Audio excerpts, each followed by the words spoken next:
abi. Haydi bismillah.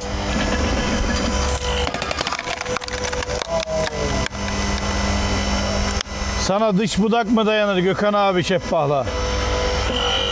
Bak şimdi ne yapıyorum. İzle. İzle abi. Abi ayrıldı Abi bu ya. zaten- Bu ayrıldı ya. Bu neydi ya?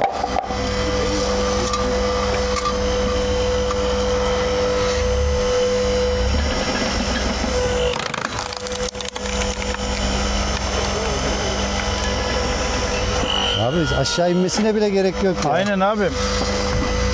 Olay bu.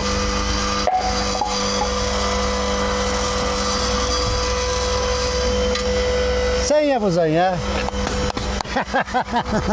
Altını sallamak zor tabii. Tabii.